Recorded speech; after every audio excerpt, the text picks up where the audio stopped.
So very good afternoon, my dear students. Hope all of you are doing good. I'm also good. Thank you so much. I was not good yesterday because I didn't see you, but today. Arey, why do you laugh? I'm appreciating you.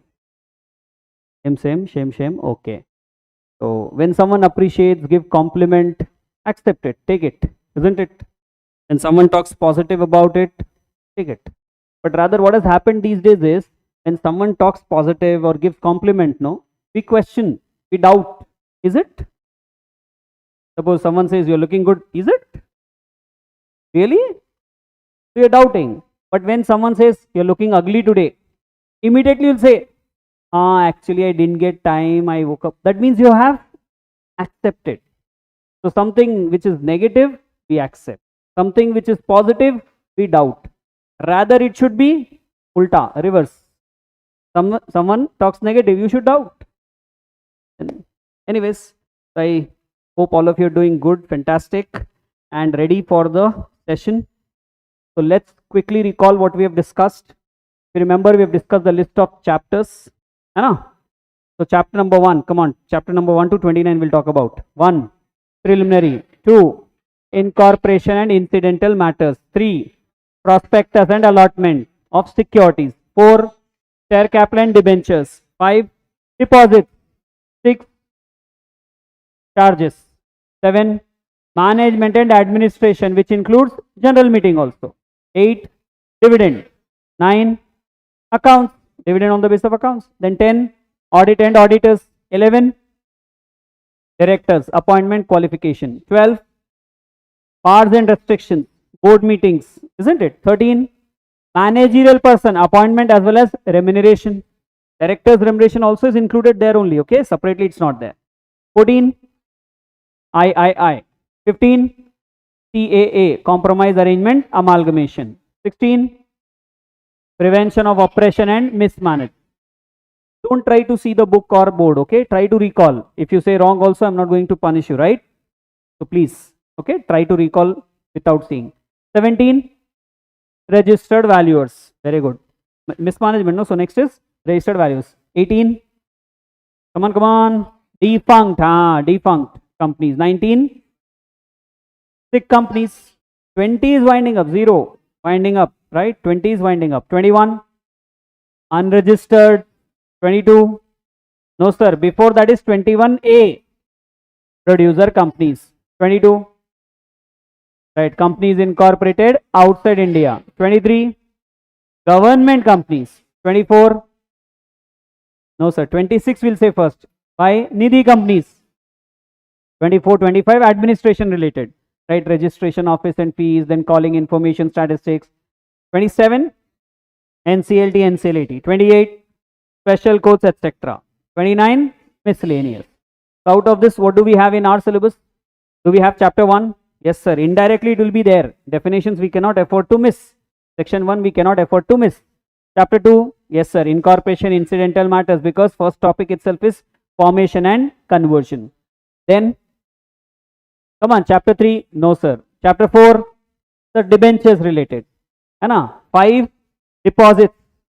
There no? Yes sir, you mentioned we have investments and loans, there we cover even deposits. Then dividend onwards, that is chapter 8 onwards to chapter number 16, fully there.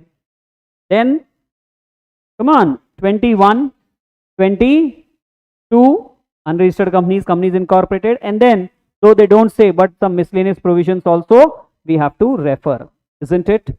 Yes sir.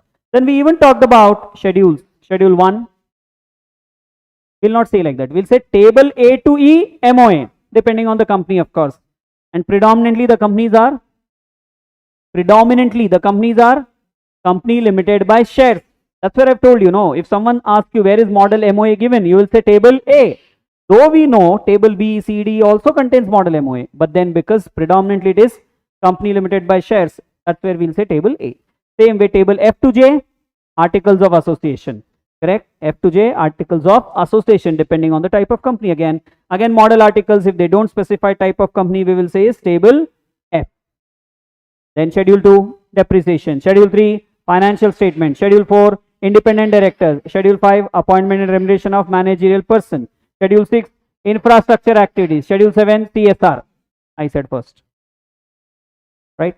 Schedule 7, CSR. So out of these 1 to 7, which one do we need to bother in paper number 13, corporate and economic laws? Schedule 1, Schedule 4, Schedule 5, Schedule 7, 6 maybe. If infrastructure activities come across, then we'll talk about it. Okay? Yes, sir. Then we have talked about even some statistics. So we got to know predominantly, as we said, the type of companies are company limited by shares. Same way, unlisted companies, not listed. Unlisted companies are more in number, right? Right? Same way, non-government companies than government companies. Then we could recall doctrines, some doctrines. Doctrines means what? We said legal principle, right? A guiding principle. Yeah, having universal acceptability. So it may not be a law, but still universal. So who gives it? Courts, judges. Doctrine of constructive notice. Any outsider dealing with the company has to read, understand MOA, AOA, and then ensure, verify whatever is written is correct, has been followed. So who gets protection? Company, not the outsider. And then comes doctrine of indoor management. So here, outsider has to read, understand, but then assume, presume whatever is written might have been followed. I presume you might have revised. Do you think I'll ensure, I'll verify? No, sir. That's not possible also. Correct? At this level, we assume that you are revising, you are studying what you are supposed to do. Then, coming to this doctrine, who gets protection? So he said this is what is practically possible as well. Right? The above one is not practically possible. However, there are certain exceptions to this, meaning company will get protection. Exceptions, no. So instead of outsider, company. Sir, when did we say that the company will get protection? Like outsider doesn't consult MOA, AOA, doesn't read, thinking that he will get protection under indoor management. Will that happen? No. Same way, he reads, he gets doubts, but he doesn't bother to inquire or ask. Or inquires, but still doubt is not clear. So he should do further inquiry, isn't it? But he doesn't do that further inquiry. So that is his fault, no? Yes or no, guys? He is keeping a cloth over his eyes and he is saying that I am blind. Who can help him? No one can help, right? So that is where we said certain exceptional cases, or forgery case, forgery, fraud case, and he is saying that I should get protection. What protection? Forgery and all, he not get protection. Company will get protection. So we'll talk about it. We said we have that in our syllabus as well, isn't it? Then doctrine of ultra virus. Ultra virus means beyond the parts. Intra virus means within the parts. Opposite of it. Ultra is beyond and intra is within. So within the parts. So ultra virus whom? Ultra virus the company. Ultra virus the MOA. Ultra virus the object clause. All this is same, right? All these four are same. Ultra virus the company. Ultra virus the MOA. Ultra virus the object clause. So can it be ratified? No, it cannot be ratified even by the whole body of shareholders. Then comes ultra virus the articles. Can be ratified? Yes, by passing special resolution. Ultra virus the directors can be ratified by passing ordinary resolutions. I hope you remember ratification. Approval, correct? No, sir. Subsequent approval. Right? Subsequent approval, not approval. And then special resolution. 3/4 or more than 3/4 of the votes are in favor. Of the total votes, 3/4 has to be in favor or more than 3/4. That means 75%. And in case you talk in terms of votes against, then you will say 3 times of votes against or more than 3 times of vote against should be in favor. That is where special resolution is passed. Whereas ordinary resolution, votes in favor greater than vote against. Greater, no equal to. Equal to means deadlock. Deadlock means casting vote, chairperson. You remember, no? When we simply say OR, SR, that means we are talking about by members in general meeting. Which term we should be using? Member or shareholder? Which term? Member. Because we know there can be companies which will not have shareholders. Very good. Right? Then we talked about this also. In general meeting, you may find OR, SR, but not unanimous. And in board meeting, OR and unanimous, but not SR. Correct? Achha, what is unanimous resolution? All those members who come to the meeting, all those persons who come to the meeting and are entitled to vote, They vote and vote in favor. If suppose someone doesn't vote, though he is entitled to vote, but he is not voting, can we say unanimous resolution passed? No. So all those who come has to vote, and if they vote in favor, then we say unanimous resolution passed, right? So I have given you the section numbers where you will come across this. Then we started with this company form in a nutshell, some other fundamentals. So shareholders, come on, put in money. Board of directors manage that money, manage that business, and then who comes and verifies? Auditor, correct? Is it possible that the shareholder and auditor is the same person? Never. Same way, board of directors and no. Sir, but we know there is some exception with respect to relative holding some shares. I also know. We will talk about, but generally, no. Shareholders cannot be the auditor, right? Because there will be independence issue then. Then coming to two-tier management structure. Come on. So we said there are routine matters and non-routine matters in the company. Routine matters will be decided by board of directors. Non-routine will be decided by board in consultation with members, which may be by OR or SR. Correct? Yes, sir. Then appellate structure, appeal. So any grievances, NCLT, further NCLT, further Supreme Court. And for speedy trial, for what purpose? Speedy trial. What did we say? Yeah, special court. This is for speedy trial, not the regular trial. The trial has to be disposed of faster. That is where special courts would come, otherwise not. Achha, is it possible directly we go to NCLT? Yes, sir, that's also possible. Good. Then appellate structure generally also we talked about, but not completely. We talked about only 4 layers. Below that also we said there is KHAP, Munsifs, Gram Panchayats and all of that, isn't it? Then administrative structure. So for administration of this act, we've got MCA at the helm of the affairs, assisted by a secretary, followed by, come on, DGCA, regional directors, ROC, official liquidator, isn't it? So we know that at the country level we have MCA, obviously we have Minister of Corporate Affairs of cabinet rank, and then below that state rank. So captain, vice captain, or senior, junior, like that we have 2 ministers. You've seen the website. And then we say secretary, assisted by secretary. This secretary is not personal secretary, rather we said this is IAS, Ritanti nahi IAS. And then regional directors, we said regional directors, regions, how many? Earlier 7, now 10. And then we have ROCs, like some 30 plus ROCs are there, right? General rule is 1 ROC, one state, 1 ROC, but then there are more than 1 ROCs also in few states like Maharashtra, Tamil Nadu we were talking about. Same way some other states also have. And then there's another exception also, more than 1 state but 1 ROC. Right, sir. Official liquidator for the purpose of winding up. So we have talked about till here, isn't it? Now we have to continue, and we said slightly we'll try to understand this as well. Slightly, maybe not in detail, but at least you should have some idea. Yes, sir. DGCA, RD, ROC, official liquidator, we know. Now what is the CRC, sir? CRC, Central Registration Center, we can say. Central Registration Center, or we can say Centralized Registrar of Companies. Centralized Registrar of Companies. Sir, what does this mean?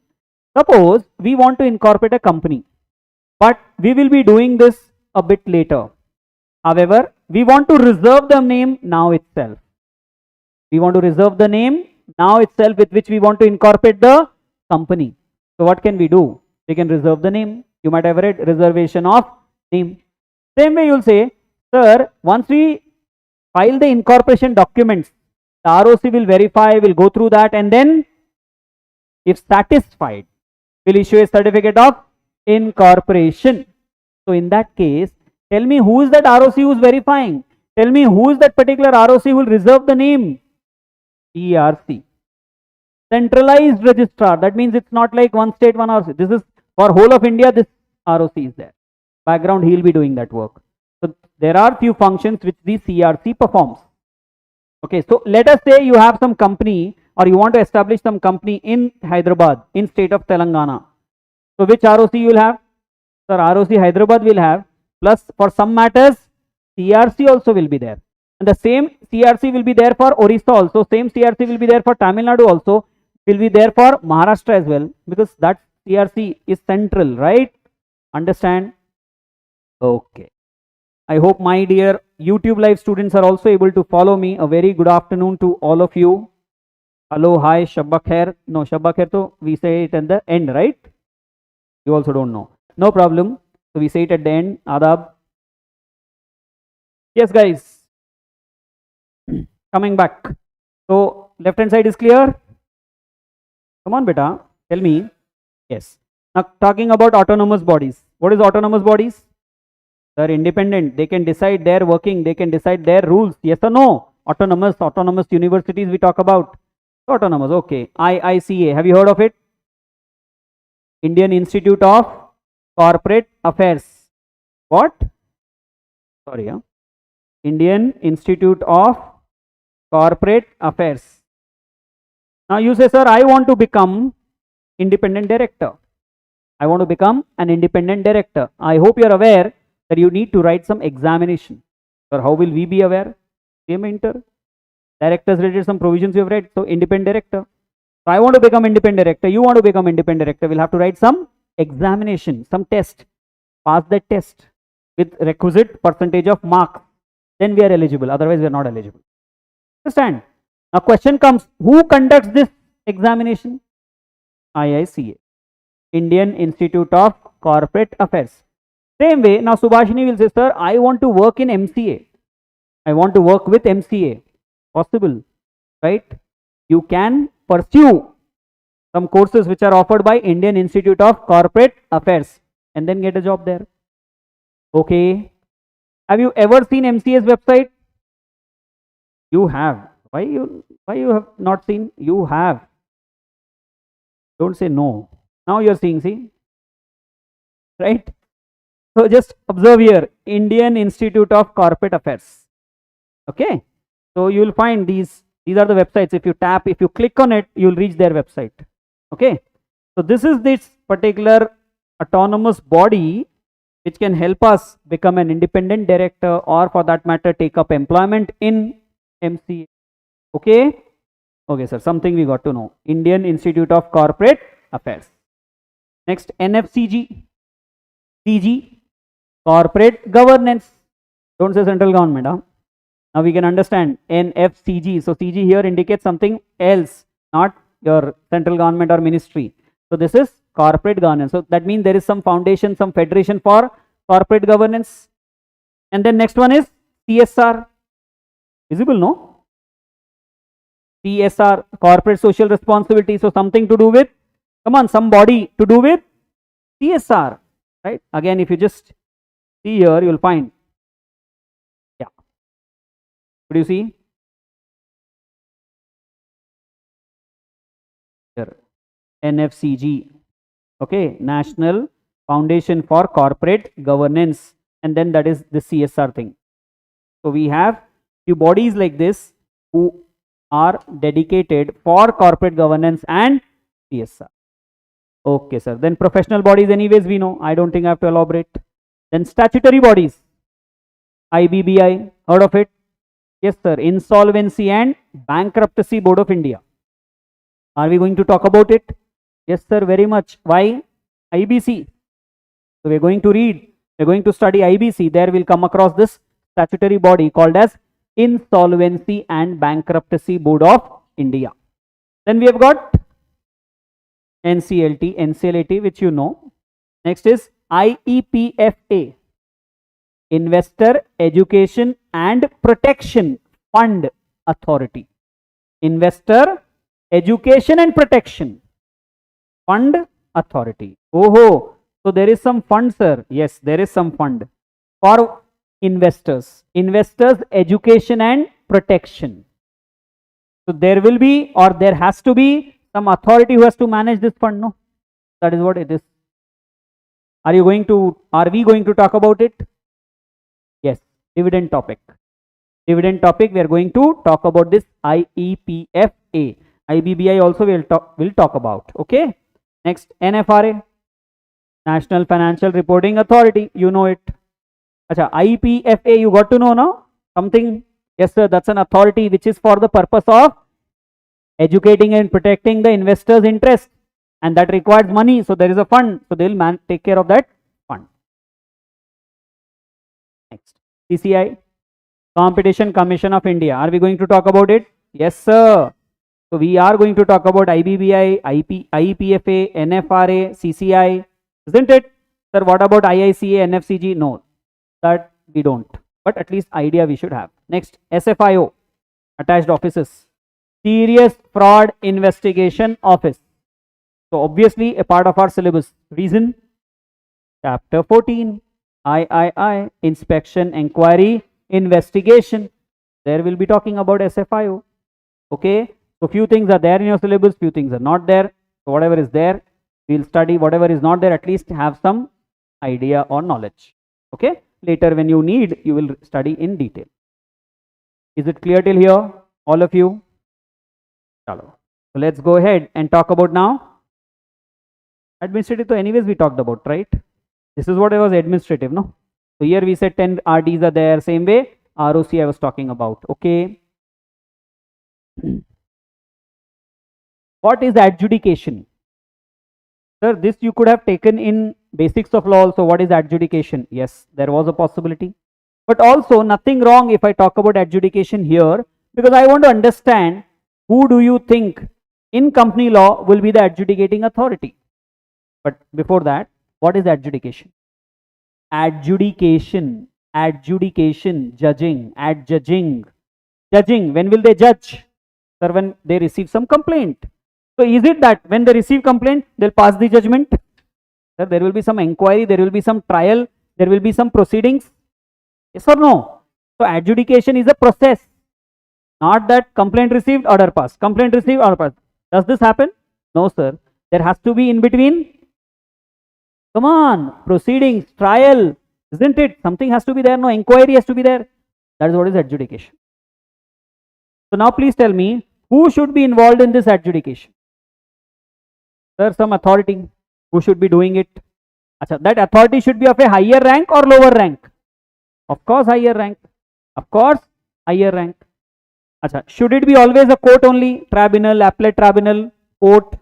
Or can it be some officer of the government? Sir, if you're asking like this, probably officer is also there. That's common sense, right?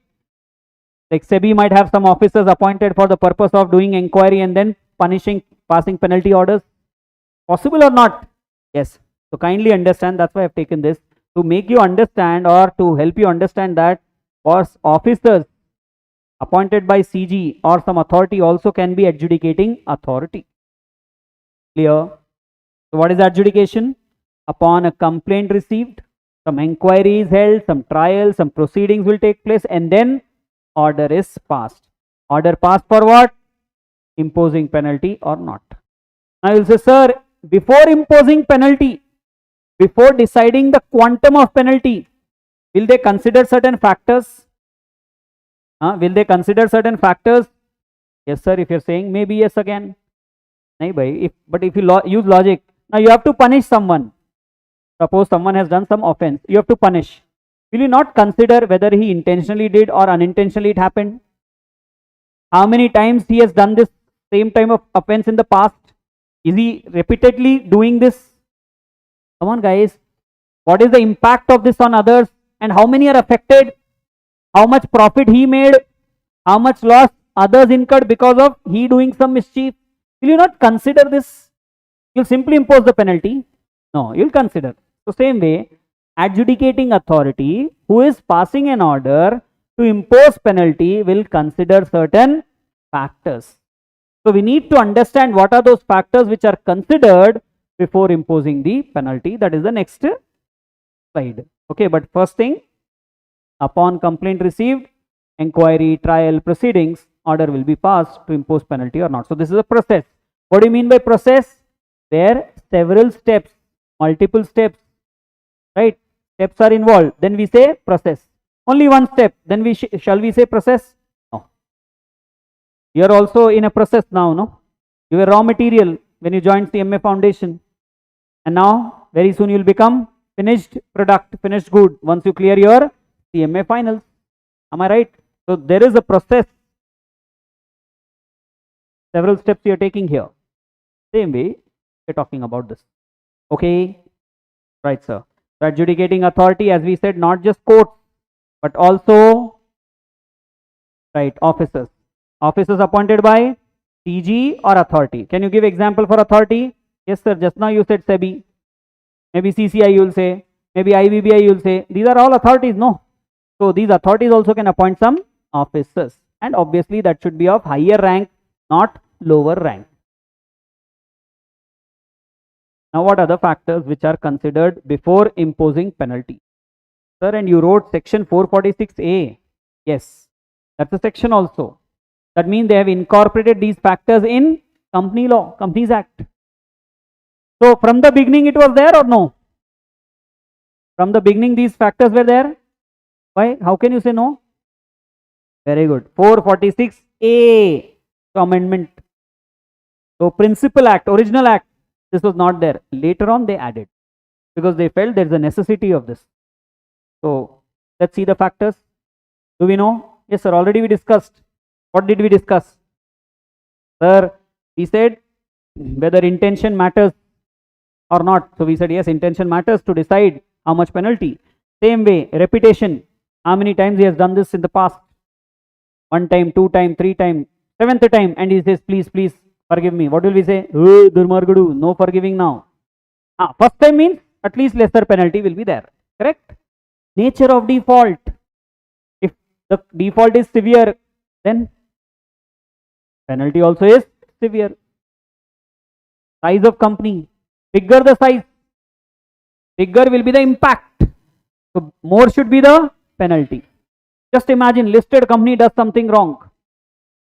How much impact it will have, right? On which stakeholders, how many stakeholders it can create an impact compared to a private company, compared to a small company, isn't it? So one can understand, bigger the size, bigger can be the impact, and thereby more will be the penalty.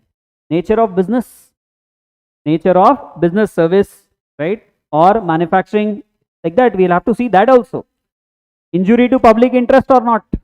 Suppose you say, no, public interest doesn't get insured or did not get insured, then lesser penalty. You say, no, public interest got affected. Obviously higher penalty then. Obviously higher penalty then. Next. Loss suffered or profit made. Oh, as we said, if someone is making some profits wrongfully, you remember the word? Disgorgement. So we'll ask him to return that. Or someone is suffering loss because of him, then we'll say compensate that loss. Right? Recovery of wrongful profits or compensating of loss. So we are saying before imposing penalty, we'll consider how much profit you made, how much loss others made because of you. And we can say this is exhaustive list, isn't it?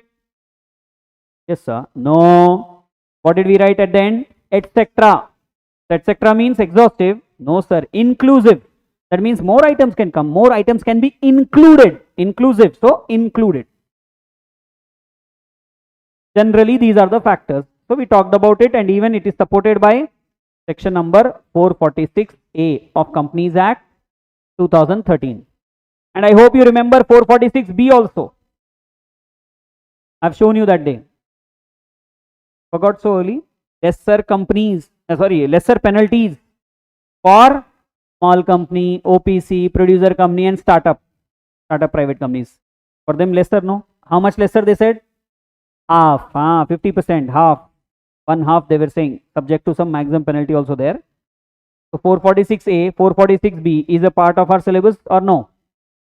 No. But that indirectly, yes. Directly no, but indirectly yes, this is required.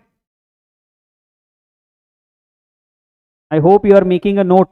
Now let's talk about penalty. Sir, what? Meaning of penalty everyone knows. I don't have to elaborate on that. But let's talk about type of penalties. Type. Sir, fine. Monetary. Non-monetary penalty. That is imprisonment. Right or wrong? Imprisonment. So we know. Meaning anyways, penalty, punishing. So types, he said monetary, non-monetary. Someone will say, sir, in non-monetary, why we talk about only imprisonment? Even when we say you are incompetent to contract, you cannot pursue with that, it is void. That means, that's also like a punishment only, no boss? You are incompetent, you are not allowed to go. That's also a punishment, no? So non-monetary can include more, not just imprisonment. Okay. And next is sequence, very important, sequence. Okay, please see here. Sequence, when I say, meaning, suppose you are complying with one section, or you have to comply with one section. Let's say section 65. But you are not complying, you have done some contravention.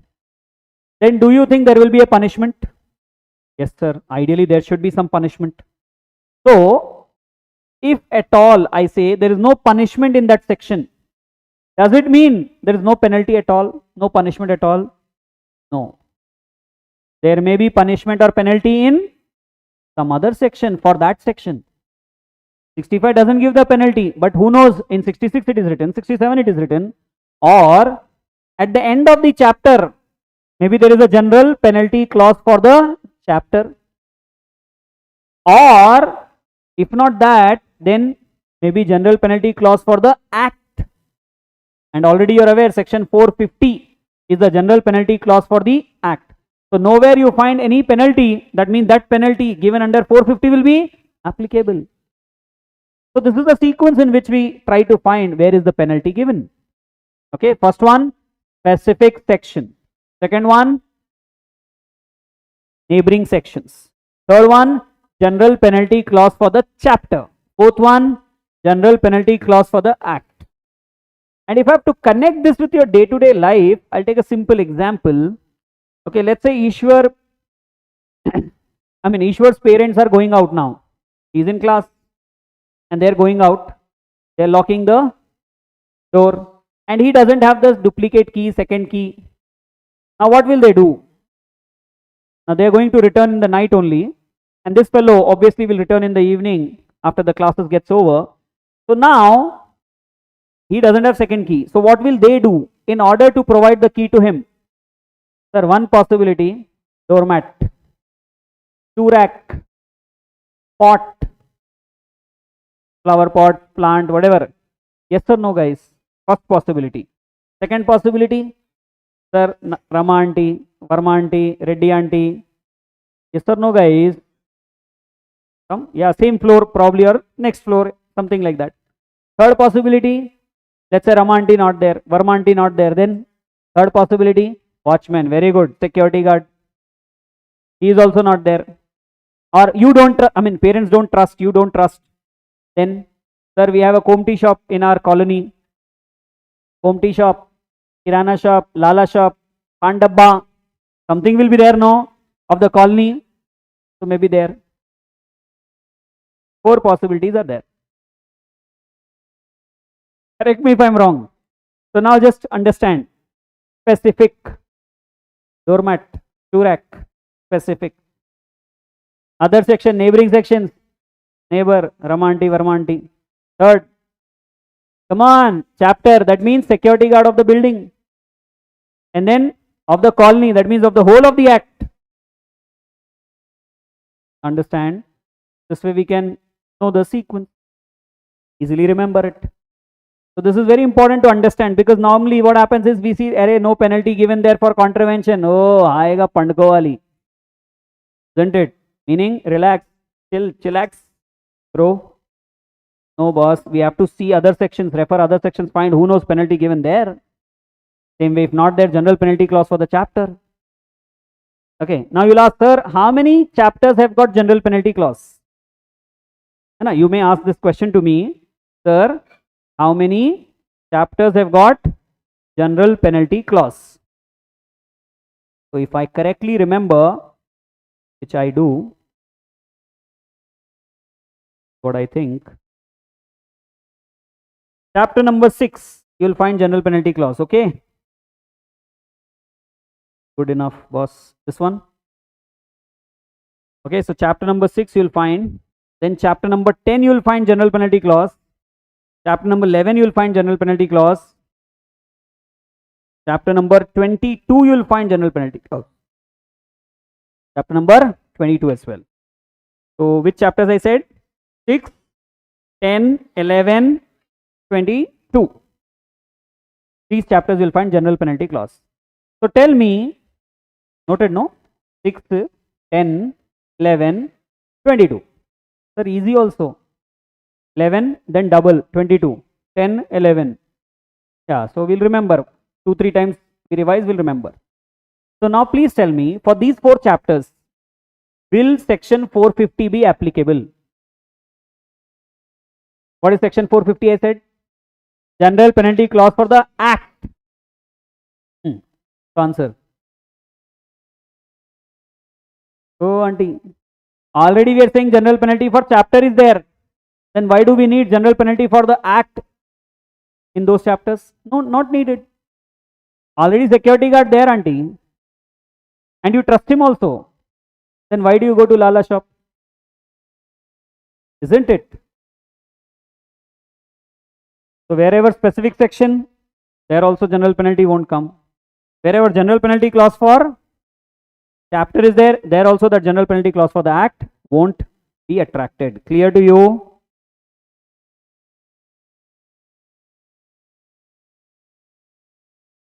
So this one is section 450.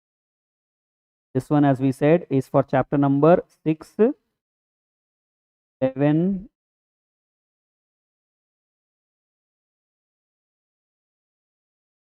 right, sir. Now, question comes, sir, what is there in this section 450? Obviously, quantum of penalty is there, right? On whom will the penalty be imposed and how much? That is section 450, general penalty. So we'll see that as well, because we may come across, rather we will come across this, isn't it? Again, don't say not a part of our syllabus, right? Sir, but you have written one more section. We could see here, not just 450 you wrote, but also 451 or 454A. So for your kind information, 451, 454A talk about penalty in case the offense is repeated. Within 3 years itself, that dirty fellow has repeated the offense. Then do you think the punishment should be same? See, first time you do some mistake, we'll say, okay, no problem, right? No problem in the sense, we'll punish you, but lesser. Second time, that too within 2 days only, you do the same mistake or you do the same mischief again. Do you think we will give you lesser punishment then? And imagine, again after a week, same offense you have done for the 3rd time. Are we going to spare you? No, left and right will give you. Correct or not? Same way here. They're saying if the offense is repeated, same offense is repeated within 3 years, then penalty will have to be changed with respect to fine. Okay, so they say in that case fine will get double, yeah, twice. Imprisonment, if there, will remain the same. Imprisonment will not double, but fine, monetary amount will double it. Okay. Okay. Then comes 450. So as we said, that's the general penalty for the law, for the act. Which act? Obviously Companies Act. Not for all the laws, it's only for Companies Act. I hope you remember we are in basics and overview of Companies Act, company law, isn't it? Yes, sir. So this section 450 says company and every officer in default will be punished, or maybe sometimes any other person who contravenes will be punished up to rupees 10,000 plus rupees 1,000 per day, subject to a maximum of 2 lakhs in case of company and 50,000 in case of officer in default or other person. So if you are thinking that there is some, there is no penalty for some provision, contravention of some provision, you are absolutely wrong, because 450 has given you the answer. Right? So general penalty for chapter not there, general penalty for act will be applicable. Company and officer in default plus any other person who contravenes might also be punished. How much? 10,000, up to 10,000 plus 1,000 per day. That means if the default continues, if they don't stop, then meter continues. Which meter? Auto meter? No sir, penalty meter, 1,000 per day. So 7 days.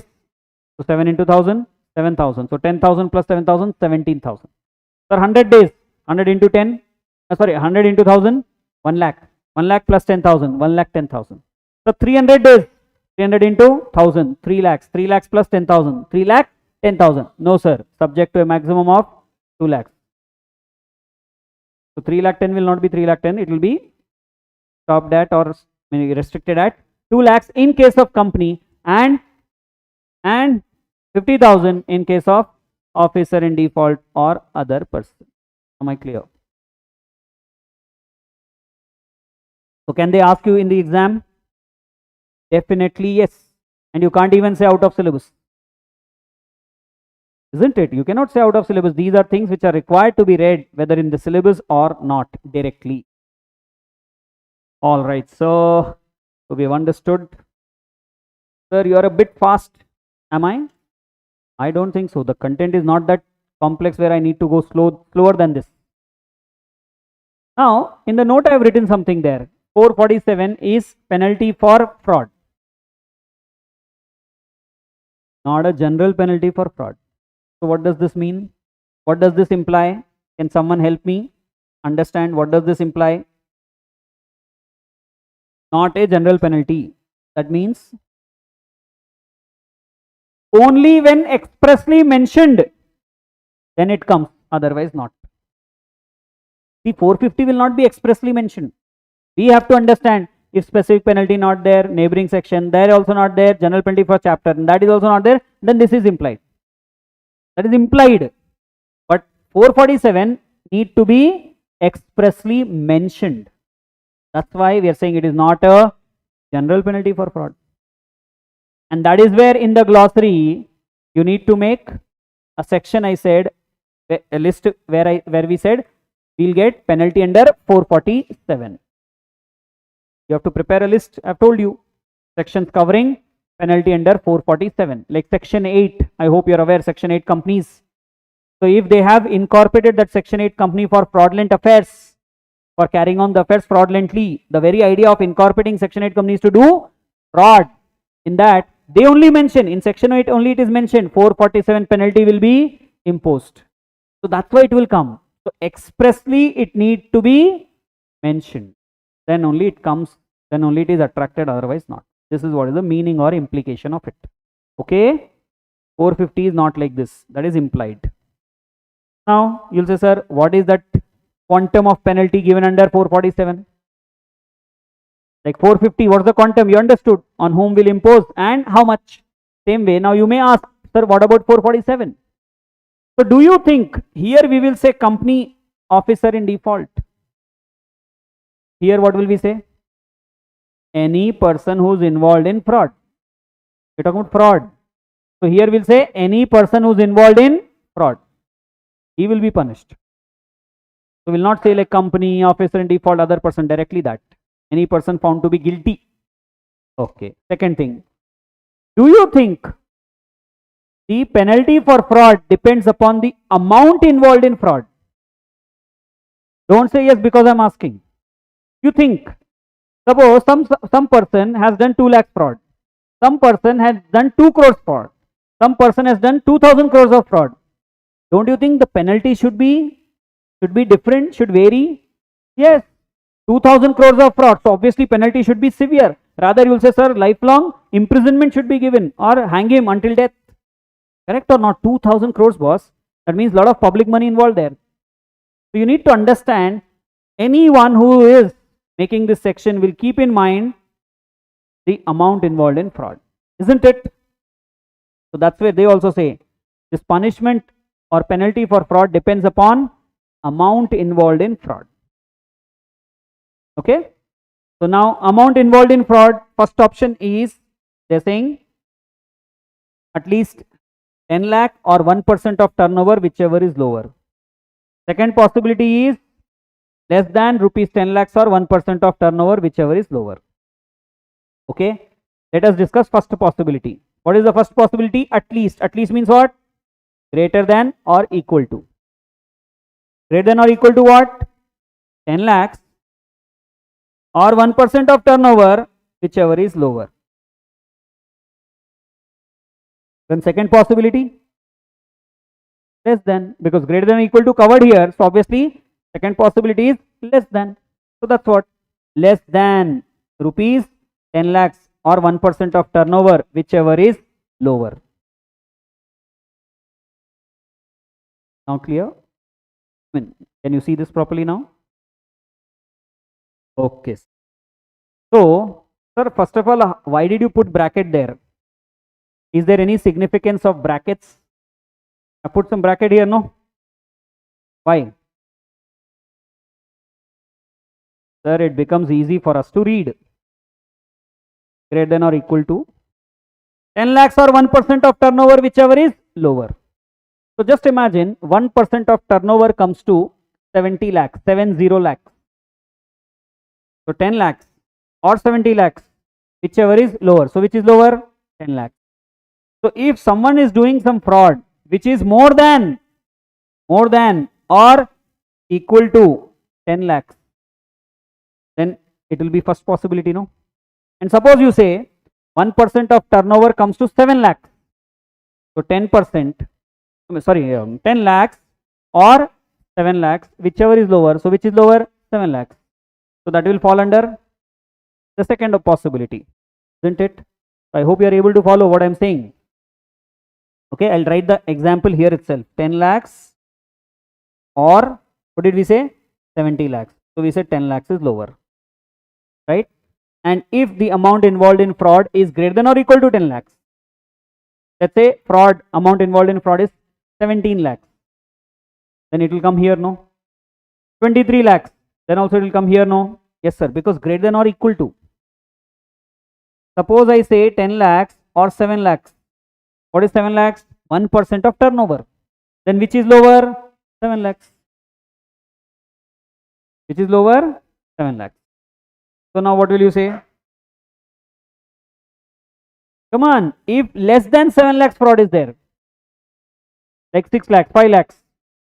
Come on guys, two possibilities I am discussing. See, let's take first 70 lakhs as the possibility, 70 lakhs. So that means you are saying, sir, 10 lakhs is lower. Amount involved in fraud is 12 lakhs. Where will it come? Sir, here it will come. Achha, suppose I say amount involved in fraud is 8 lakhs. Then where will it come? Sir, here it will come. Understood? That's what I said. Second possibility I said, instead of 70 lakhs, let's say 7 lakhs is 1% of turnover. Then what is lower? 7 lakhs. So if 5 lakhs fraud is done, where will it come? Sir, here it will come. And if I say 11 lakhs fraud is done, 8 lakhs fraud is done, 9 lakhs fraud is done, it will come here, no? Didn't follow. Let me go one by one. Okay. See, what I am saying is, this is less than rupees 10 lakhs or 1% of turnover. This is greater than or equal to rupees 10 lakhs or 1% of turnover. Let's first assume 1% of turnover is 50 lakhs. Is it fine? So 10 lakhs or 50 lakhs, whichever is lower. Which is lower? 10 lakhs is lower. Now if I say the amount involved in fraud is 8 lakhs, where will it come? Here, no? And if I say the amount involved in fraud is 12 lakhs, here, no? Understood? Now second example, instead of 50 lakhs, let me take 6 lakhs. 1% of turnover is 6 lakhs. Second possibility, so sir, 6 lakhs is lower. Now if I say amount involved in fraud is 8 lakhs, it will come here, no? And if I say 5 lakhs, then here, no? Clear? So first we'll have to check how much is the amount involved in fraud, and that depends upon 10 lakhs or 1% of turnover, whichever is low, and then understand whether it is lower, higher, and accordingly left hand side or right hand side. Now you please tell me, if lower is the amount involved in fraud, punishment will also be lower, and if higher, higher. So first let us see this first possibility only. Okay, so in first possibility they said, if the amount involved in fraud is 10 lakhs or 1% of turnover, whichever is lower, and also public interest is involved, then come on, then imprisonment ranging from 3 years to 10 years, and fine how much? Up to the amount involved in fraud.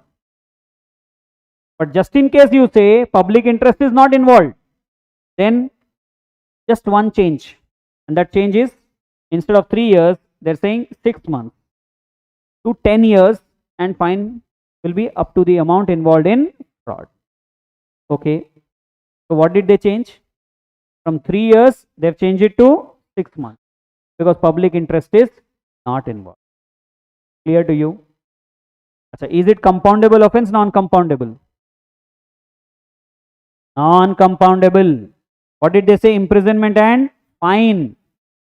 And see, what did we say? Compounding means fine in lieu of imprisonment. So fine instead of imprisonment. However, here what's happening? Fine and imprisonment. So there's no option of paying fine and leaving, isn't it? There's no option of paying fine, and one has to understand this. So this is non-compoundable offense. Secondly, smartly you think, penalty for fraud, can it be compounded, compoundable? Do you think they will make it compoundable? No sir, fraud we are talking about, so non-compoundable only. With that logic also you can, otherwise at least see here it's and.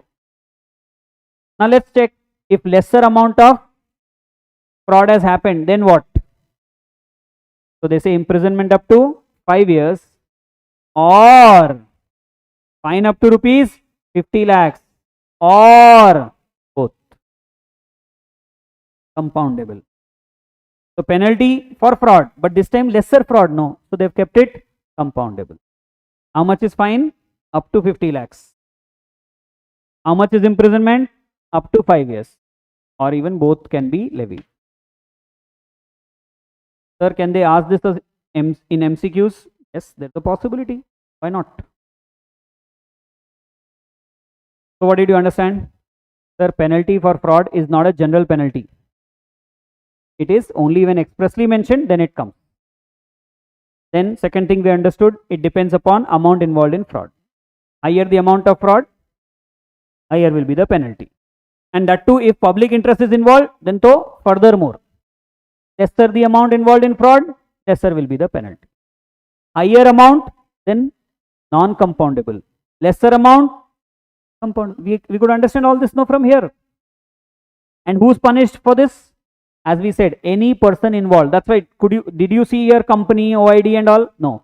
Any person who is found to be guilty will be punished. Here, any person who is found to be guilty will be punished. One small thing which you need to take care when you read, amount involved in fraud is less than rupees 10 lakhs or 1% of turnover, whichever is lower. Just pay attention as to how I am reading. Okay, what did I say? Amount involved in fraud is less than rupees 10 lakhs or 1% of turnover, whichever is lower. No sir, you didn't read like this earlier. Okay, I'll read again. Amount involved in fraud is less than rupees 10 lakhs or 1% of turnover, whichever is lower.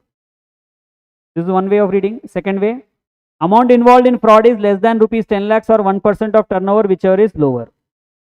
Second way. Third, amount involved in fraud is less than rupees 10 lakhs or 1% of turnover, whichever is lower. The same thing you are reading, no sir. Same thing I am reading, but I am reading in different way. I am giving pause. First time and third time I gave pause. Where did I give pause? Pay attention. And where do I need to give? Third one is right. I need to give pause after less than. Amount involved in fraud is less than 10 lakhs or 1% of turnover, whichever is lower. That's why I also have kept it in bracket. If you read amount involved in fraud is less than rupees 10 lakhs or 1% of, that will confuse. But if you say amount involved in fraud is less than what? Then you will say rupees 10 lakhs or 1% of turnover, whichever is lower. No chance of any confusion to anyone. Hope it is making sense. So the way you read also matters. Right sir. So these were some of the basics of Companies Act, some overview, penalties, isn't it? Now let us go to some definitions as well and some miscellaneous provisions as well. Okay, you understand what I am talking about?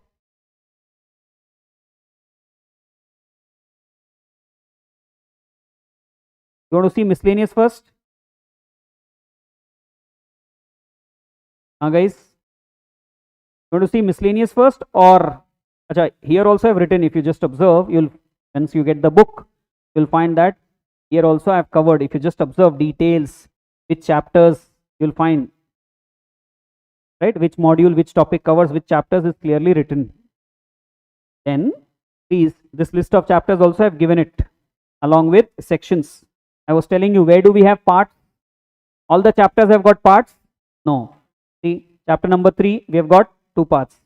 Chapter number 20, winding up 4 parts. Chapter number 21, 2 parts. And then 21A, producer companies, has got part 1 to part 12. These are the chapters where we have got parts. Otherwise, it's all chapter directly having sections. Array, what will we have in chapters? Sections. But there are 4 chapters where we have parts also. In parts, so parts are what? Sub chapters. Group is chapter. Subgroup, parts. In 1956 we had parts. Then definitions are there. Okay, first I have given the definitions. You will find the definitions are given to you, and then after definitions you will find some miscellaneous provisions are there. Okay, so you want me to see first miscellaneous provisions? One answer? No, I am giving you a choice to you. You say first miscellaneous, let's complete it, sir. We can. Already we have completed few miscellaneous provisions. Like which one? Sir, 446A, 446B, next 450, 447, 450, 451, 454A. Like that we have talked about. So let's complete this part. Can I say this is complete? 446A, yes sir, just now we have completed. Can I say 446B is complete? Yes sir. For which companies it is? Small company, OPC, startup company, producer companies. Correct? For these 4 type of companies. So whenever they contravene any provisions of this act, right? Whenever they contravene any provisions of this act, not of IBC, not of other laws, only this act we are talking about, then the penalty will be 1/2 of the penalty specified. Subject to maximum rupees 2 lakhs in case of company and 1 lakh in case of officer who is in default or other person. In 450, how much was the maximum penalty? 2 lakhs for company, 50,000 for OID or other person. But here how much? 1 lakh. You can remember, it's not that different. Sir, we don't know producer company.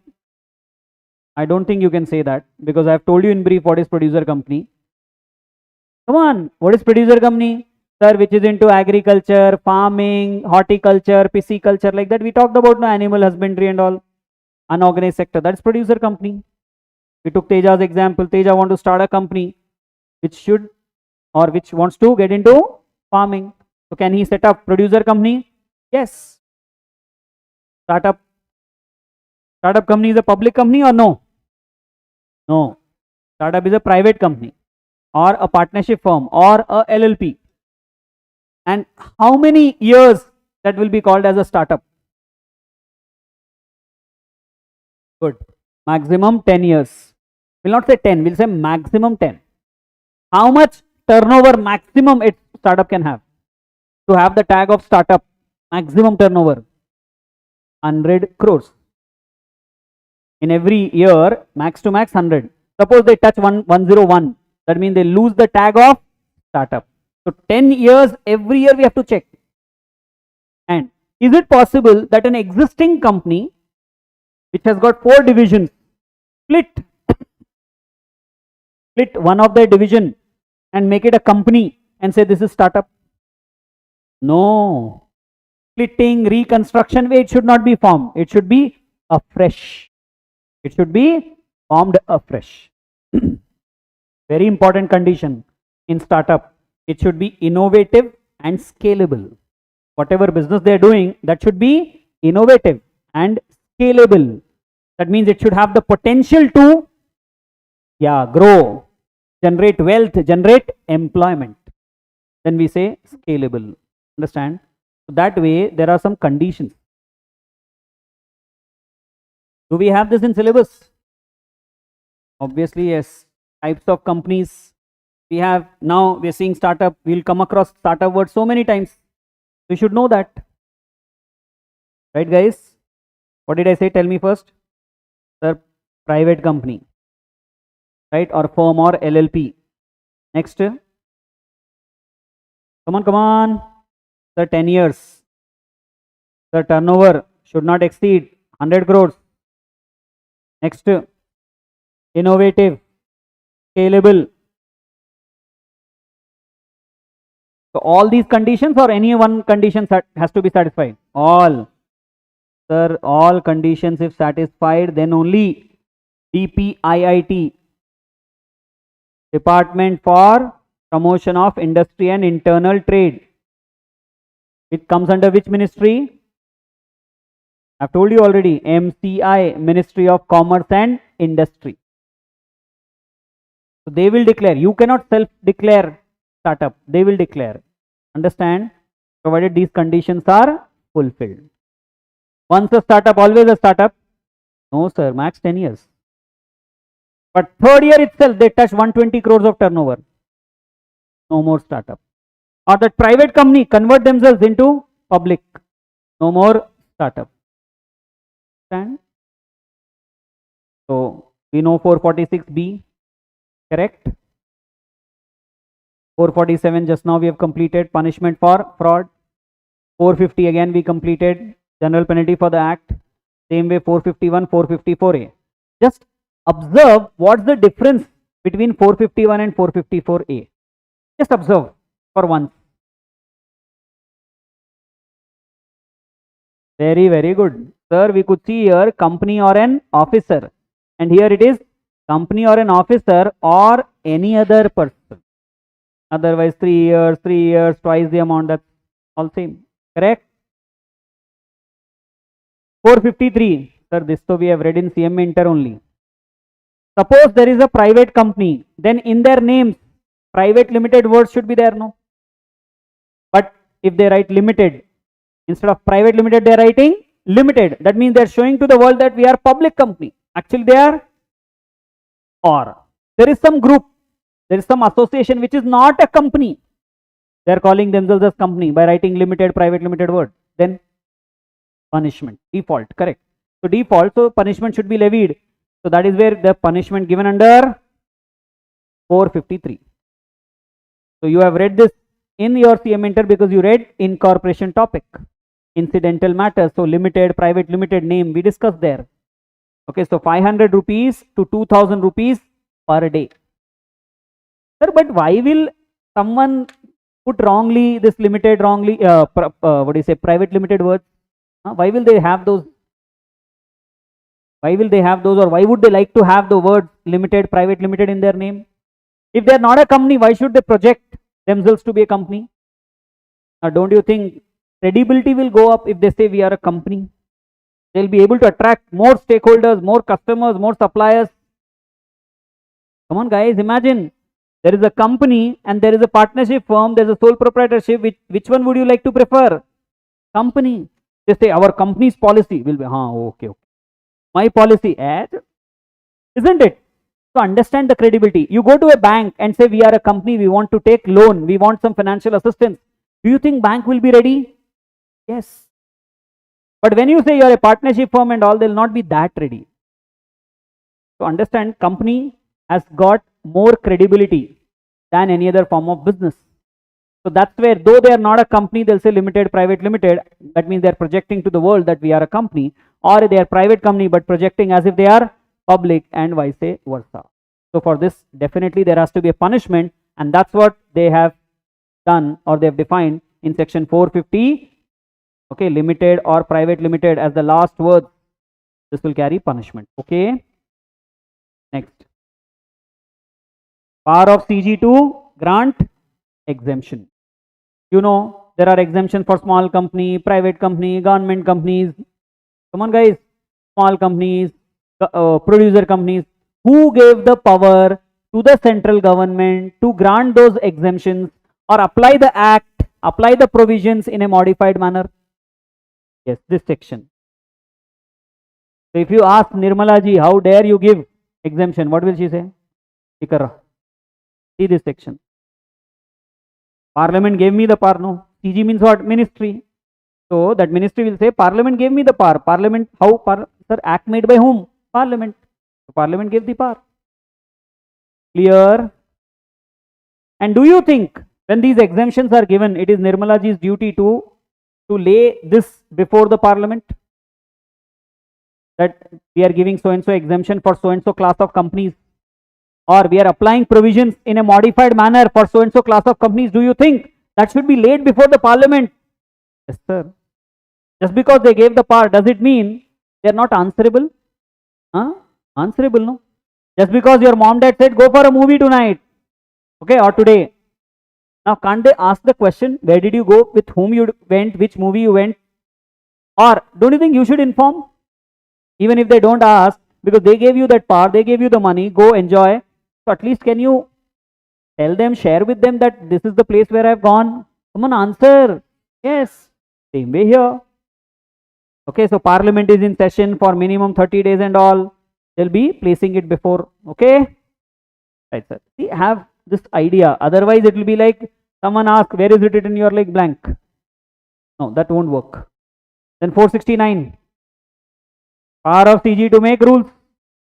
Prescribed word comes meaning rules. Whenever we come across the word prescribed, what does it mean? Central government can make rules. Who gave the power to central government to make rules? 469. Same way, power to remove difficulties. Who gave the power to the central government to remove difficulties? 470. They can show this. This way there are more miscellaneous provisions. At least these basic ones you should know. Someone will say, sir, I have read somewhere central government delegated its powers to regional director. Central government delegated their powers to whom? Regional director. Who gave the power to central government to delegate? Section 458. If they do not have the backing from Act, can they have that authority? No.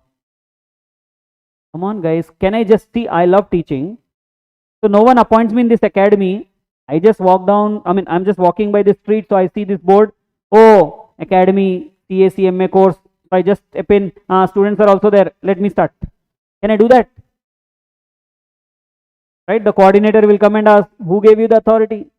Right? You will ask, who gave you the authority to teach us? Yes or no, guys? So when I say, no, the director of this particular academy gave me the power. He appointed me. Then you'll say, okay, sir. You'll keep quiet. Same way here. People will question the authority. You're talking about law. Some notice get. Suppose you get some call, you get some notice from some department. Will you not question who gave you the power? Under which section you have booked or given the notice? Cyber frauds are happening, no? So this way, these sections are important for you to understand. In 470, understand one thing. This is important here. Whenever some provision is enforced, implemented, and the government, the ministry finds there is a difficulty in implementing, then they can remove that difficulty by passing an order. But within how much time they can do that? 5 years. Max to max 5 years. 5 years from where? Your birthday, my birthday. No one's birthday, sir. This is from the enforcement of the section. So today if it is enforced, today it is implemented, from today 5 years. Let's say tomorrow some amendment comes and they find some difficulty later on. Can they issue removal of difficulties order? Within how much time? 5 years from tomorrow. Okay. So don't think this is 5 years from 2013. This is 5 years from commencement of the section, whichever section you talk about. Okay, because section 1 says such date as may be notified by CG in official gazette. So all sections are not implemented at single date, no same date, no. Okay, right, sir. So some miscellaneous provisions also we got to know. You want to know more? We'll discuss more when we require. Otherwise, we'll not see. Otherwise, we will not see. Have you heard of ADR? What is that ADR, sir? alternate dispute resolution mechanism. What? Alternate dispute resolution mechanism. Oh, alternate dispute resolution. So resolving the disputes alternatively. Normally, how are the disputes resolved? Court. Through court, no. Through tribunals, no. But we are talking about alternatively. Have you heard of arbitration? Mediation? Yes, sir, we know. We have read something relating to that. That is ADR. So, do we have ADR in company law? For your kind information, yes. Mediation and conciliation panel is there. Miscellaneous, it is covered. Compounding procedure is there. Where is it covered? Again, miscellaneous. You'll find 441, section 441 deals with it.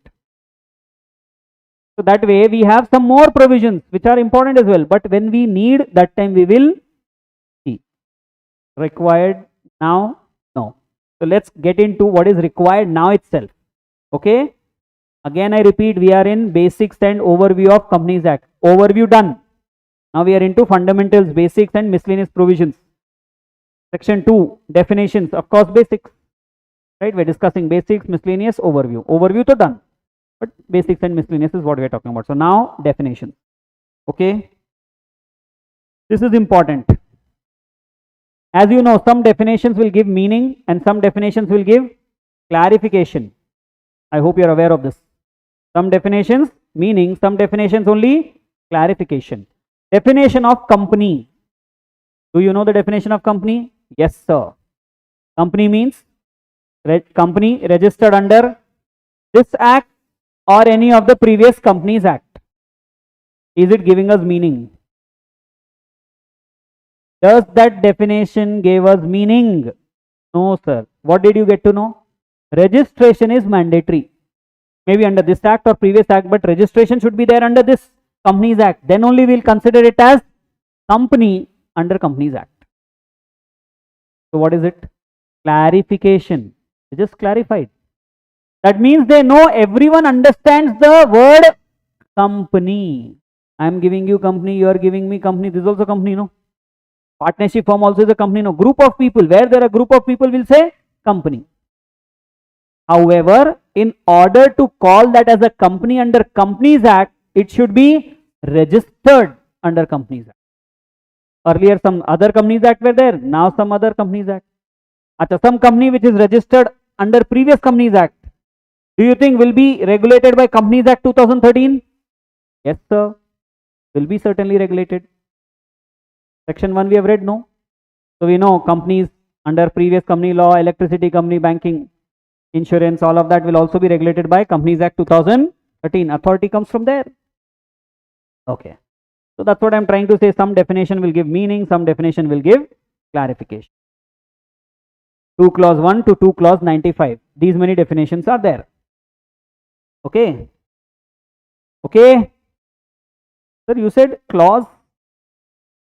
You didn't say subsection. You didn't say subsection.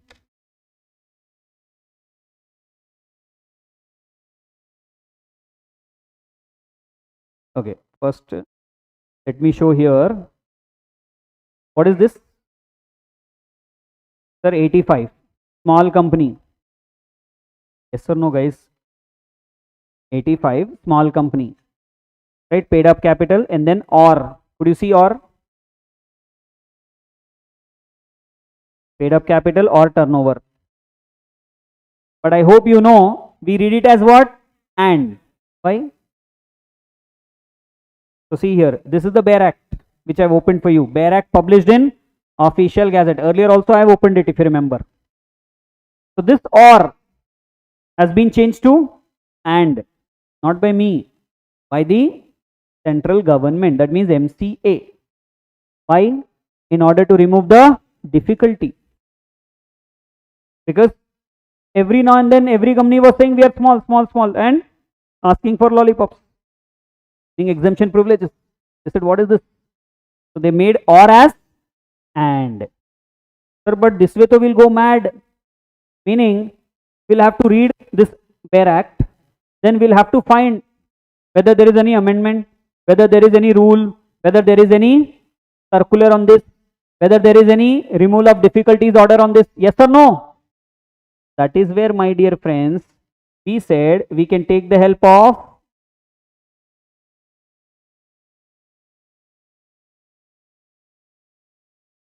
ca2013.com, no? Array, I have shown you, no? Companies Act 2013.com. So this is the list of chapters.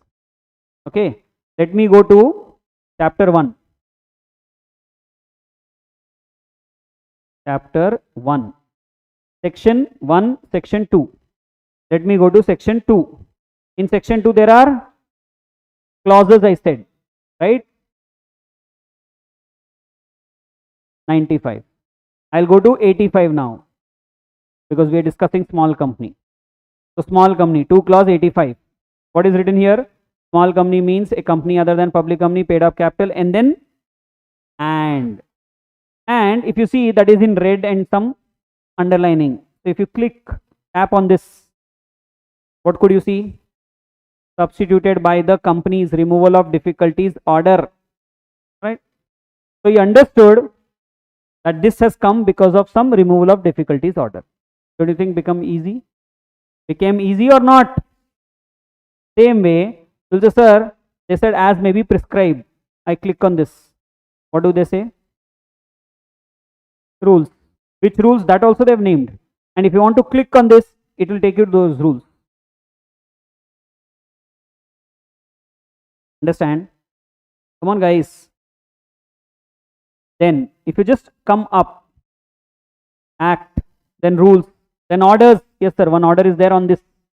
Notifications, 5 notifications, circular, nothing, right? Like that, you get to know everything. So if I want to know pertaining to one section, one provision, is there any notification? Is there any rule? Is there any order? Is there any circular? I can know from here, no? Is there any amendment? I can know easily. See here, 10 crore rupees, 5 crores striked off because it was amended. So now here I can easily find. So which one should I refer? Should I go to bare acts published by the government in official gazettes, or should I come to this type of website or resources? This, no, because we don't have so much of time, and from this you understand why we buy the books of private publishers, why we subscribe to the websites of private publishers, because they have made our job easy. They have already referred. They referred that and then made this, no? And making our job easy or not? That is why I was telling you referring this will be helpful. Okay. Now we'll come when we need this, but now let me show what I was trying to. Okay. So this is Bharat ka Rajpatra. Am I right? Meaning the Gazette of India. Published on which date?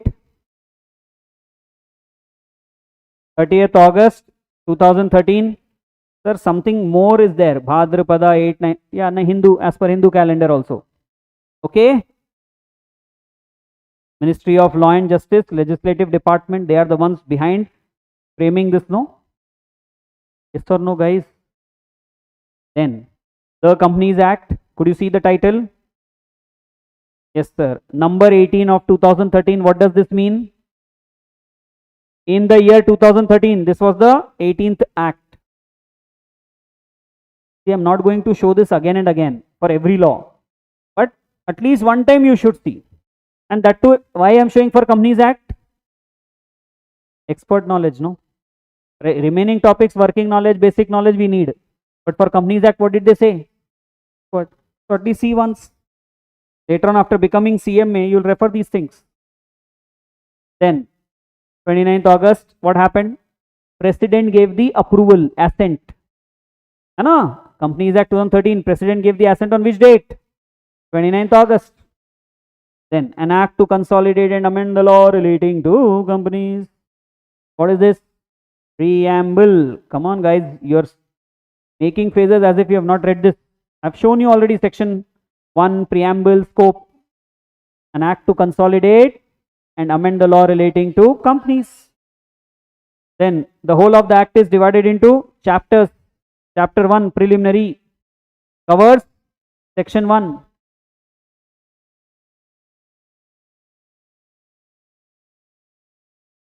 Section 1, yes or no?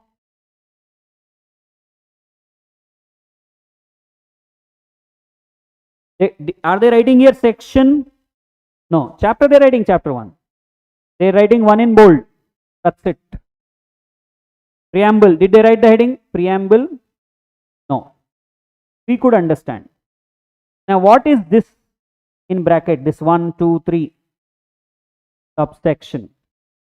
After section number, directly some number comes, then we say it is subsection. Now see section 2.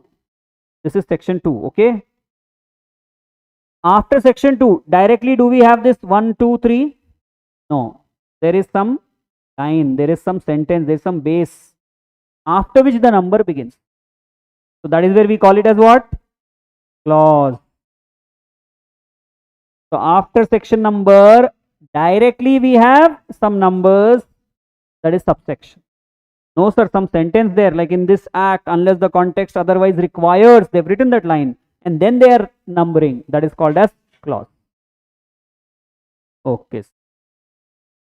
So section 1, subsection 2, subsection 3, subsection 4. Yes sir, 4 things are there. We know section 1.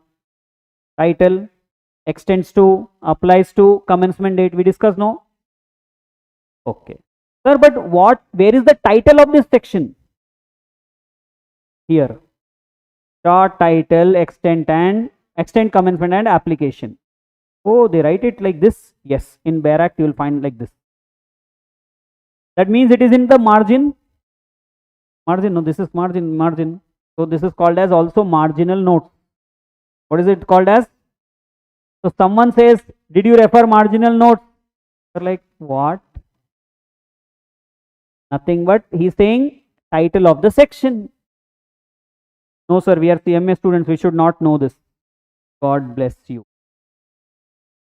Basic things are expected. Maybe later on I have told you, know how much depth we have to go, that will decide and accordingly study. But these things we can't miss, whether in syllabus or not in syllabus. Number of viewers became 0. Yeah, here. Now 3 again. So it happens because they think I had something nonsense I'm talking. But these are useful things. Later on this will give you confidence. Okay. Achha, now you'll say, sir, marginal notes are always written in the right hand side margin or left hand side? There is no thumb rule. Sometimes left, sometimes right. In this Companies Act, you'll find one section right side, another section left side. See here, definition. Section 2, this side. Now section 3 will be on the right side. 4, like that they have done. Few acts, one page right side, another page left side, like that. So their wish, but they'll keep it in margin for sure. But private publishers, how do they write? Horizontally at the top. Horizontally at the top. We also write horizontally at the top only, no? Private publishers write like this, but the lawmakers, yeah, Bare Act, you will find this is the way it is written. That's why it is called as marginal note. Am I clear? Now, what is this in section 1? Subsection, no? This is subsection, guys. Right? Section 1, subsection 2, subsection 3, then subsection 4. Now, what is this? This is clause. B, clause. C, clause. D, E, F. Okay. Now what is this? You said clause 1, clause 2, clause 3, clause 4, 5. Then you see explanation. In clause 6 you see explanation. So this explanation is for whole of the act? No sir, only for this clause. Explanations have limited applicability. Definitions have wider applicability. Correct. Then we have clause 7, clause 8, clause 9. Acha. Now here you see banking company, they say means a banking company as defined in clause C of section 5 of Banking Regulation Act 1949. And what did they write in margin? 10 of 1949. Can you guess? 10th act of the year 1949. So just in case someone is confused, they are helping him. Boss, when we talk about Banking Regulation Act 1949, that was the 10th law of 1949. Sir, you remember me? No, sorry, I don't. I was in that batch. Used to sit in that chair, not on the bench. You'll make me recall this, no? They're also making you recall. Then, sir, clause 11. What is this now? Subclause 1, subclause 2. Okay, same way 13. Then here, CA Act 1949, 38th Act of 1949. Good. Same with company secretaries and this again, clause 26, contributory explanation for obviously 26 only. Then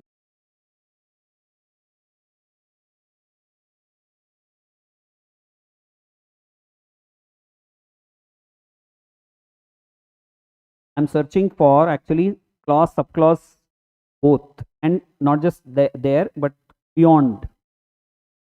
Yes, exactly. Here, clause 67. What is this? Subclause 1. Same way subclause 6, subclause 7. Hai subclause 2, subclause 3, 4, 5, 6, 7. Now what is this? Para A, para B. Then again subclause 8, 9. So like that also we can have. That's what we were discussing. Next, here 2 clause 68, private company. Okay, provided that. That means proviso, special case. Provided further that, or further provided that, or also provided that, like that. That is sub proviso. Okay, here again this is clause 68. This is subclause 1, subclause 2. This is para. Good.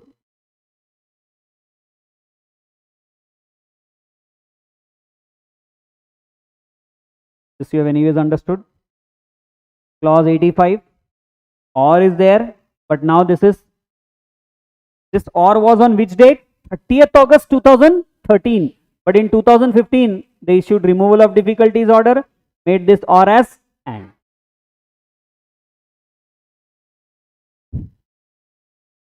Right, 2 clause 95. First let's check this out. 2 clause 95. This is not a definition. This is actually a clarification. Okay, what is it? Clarification. Why? Because when you read Companies Act, you will say, sir, I want to know the definition of some words, some terms, some expressions which are used. You want to know the meaning, you want to know the definition, whether it is given. Suppose you don't find, some term is used, some word, some expression is used in Companies Act, but they have not defined it. So then where will you go? They have answered it here in 2 clause 95. They say go to SEBI Act, go to STRA, go to Depositories Act. Here, words and expressions used and not defined. Used but not defined. Where? In this act. But defined in STRA, that is Securities Contract Regulation Act, or SEBI Act 1992, or Depositories Act 1996, shall have the meanings respectively assigned to them in those acts. Here, so normally we think, array definition not given there, we can have our own definition. No, Companies Act says go to these 3 acts. Suppose you say, sir, there also we don't find the definition, then that is where we have General Clauses Act 1897. Understand? Sir, here also we don't find. Our Batku continues. They're Durmargudus. So then other acts. Other acts meaning, so there are many acts, no? So that also doesn't help. Take the help of case laws. In interpretation, judiciary helps, no? Case laws. So there also we don't find. Then the dictionary. Sir, experts. Isn't it? So answer is there for everything, boss. Don't think we don't have answers. The list goes on. But primarily, if you don't find any term defined in Companies Act, though used but not defined, these are the 3 laws. Come on, please speak up. Securities Contract Regulation Act, SEBI Act or Depositories Act. SCRA, Depositories, SEBI. If not this, then GCA. If not that, other acts. If not in any law, then case laws, court decisions, experts and all. We can take the help. Okay. Now, after 2 clause 95, we have chapter number 2. Yes, sir, 1 to 95. Then chapter 2 only.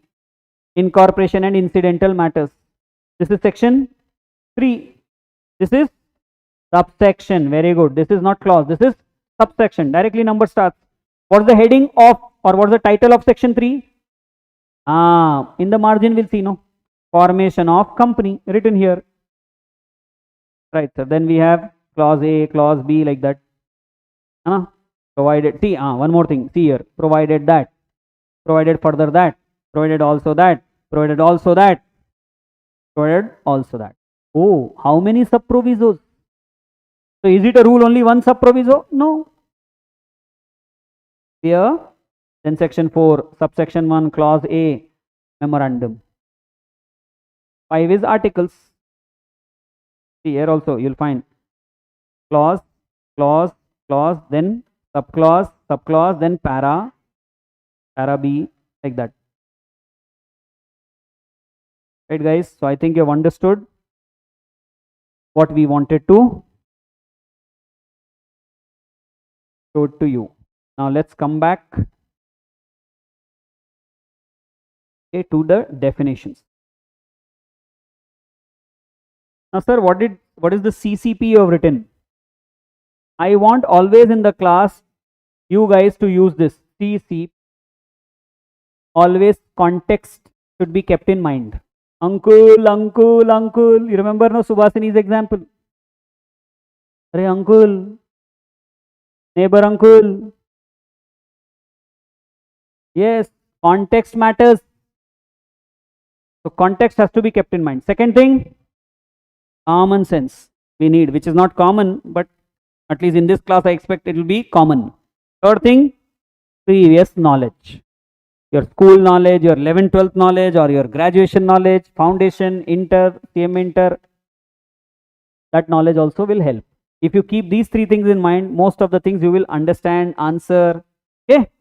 So now let's talk about some definitions. And while discussing definitions, we'll also discuss types of companies. Like you could see first one itself, associate company. So in a way we are discussing one type of company also. You know, holding company definition is there. So in a way we are discussing one type of company. Listed company definition is there. In a way we are discussing even one type of company. So types of companies do we have in syllabus? Very much yes. Basically what I have understood is your CMA institute says first build your foundation. That's why they gave types of companies, conversion, formation, all of that, even deposits. Once you know the basic stuff properly, then they're saying go to directors, go to prevention of oppression, mismanagement, arrangements, like that. Then slowly go to IBC, build on it. Then you understand sustainability, governance, like that they are making you proceed further. That's the idea, and that's beautiful actually. Okay. So associate company. Do we know what is associate company? Come on guys. Please keep writing, huh? Whatever you find useful. Acha. Madam Shweta, this file I will share. As I was telling, you know, when it comes to my handwritten notes and all, this PDF I will share. PDs I will not share. Okay. Sir, how will you share? That we'll discuss later. It will be shared. Soft copy, not hard copy. That doesn't mean you stop writing. The moment I said I will share, madam left the pen. As if she was waiting only for this moment. Hello, anyways. So please write, but to the extent you can. And important ones. If not fully. No one is expecting fully. So when we talk about associate company, the first and foremost thing which comes to your mind is that it is not a subsidiary company. Because if it is a subsidiary company, then it is a subsidiary company and it will not be an associate company. Correct? So subsidiary company means, sir, more than 50%, more than half of the voting power. You remember? So associate company means, sir, maybe less. less than half or equal to half. Correct? More than half, it becomes subsidiary. So obviously it should be less than or equal to half. Okay. But how much less? Okay, maximum you'll say 50%. But minimum should be how much? 2%, 1%, 0.2%. No, some decent no. So what is the decent percentage? 20%, which they are calling it as significant influence. They're not saying influence, they're saying significant influence. So please understand. They're saying associate company in relation to another company. Come on guys, should have significant influence. The other company should have significant influence. And what is significant influence is given in explanation. Is given in explanation, wherein they said 20% or more than 20% of the total voting power or business decisions, okay, participation in business decision or control under an agreement. Okay, sir. So nothing but they're saying 20% or more than 20% of voting power should be there, business decision making power should be there, control should be there. That means this other company is having significant influence over this company. So this company becomes associate company of that other company. Certainly it should not be subsidiary company. Certainly it should not be subsidiary company. Sir, what does this sign denote? Keeping S. Negation. In mathematics, we use this for negation, no? No? Okay, don't use it then. I use it generally. What should I say? Okay, so not a subsidiary company. And then includes joint venture company. Now what is joint venture company? A company which is formed for a venture. Once that venture is completed, they'll dissolve the company. And that venture is carried out by whom? Not by single party, single company, but yeah, jointly by two or more than two companies. So let's say two construction companies come together and decide to pursue a particular contract, construction contract. And that too, they want to come together not as partnership, but as a company. So they'll start joint venture company for that project. Once that project is completed, company is dissolved. So who will have the rights over the assets in that particular joint venture company? For both the parties. Jointly they will have joint arrangement, it is in respect of their share. Correct? So all of that you know. So I am not going to spend too much time on it. Right? We'll say same as your accounting standard.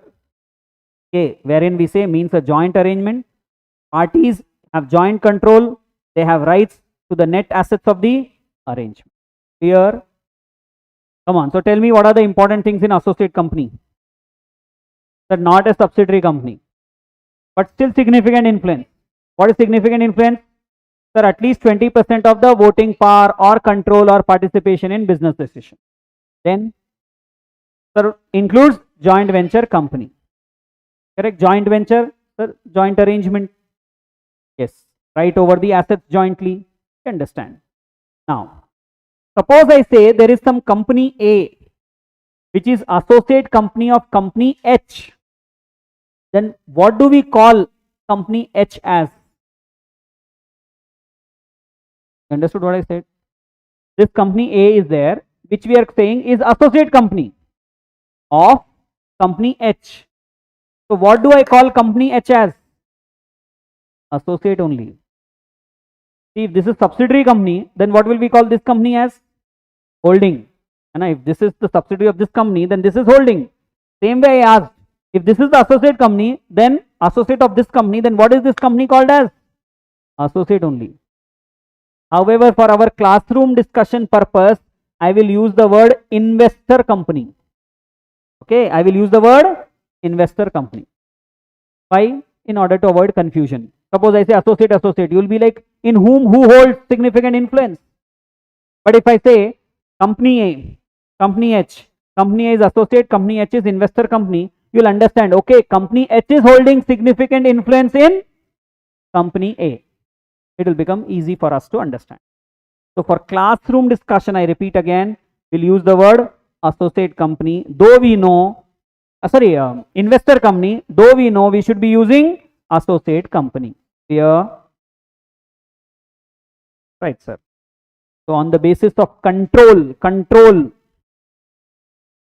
companies are classified into holding, subsidiary, associate.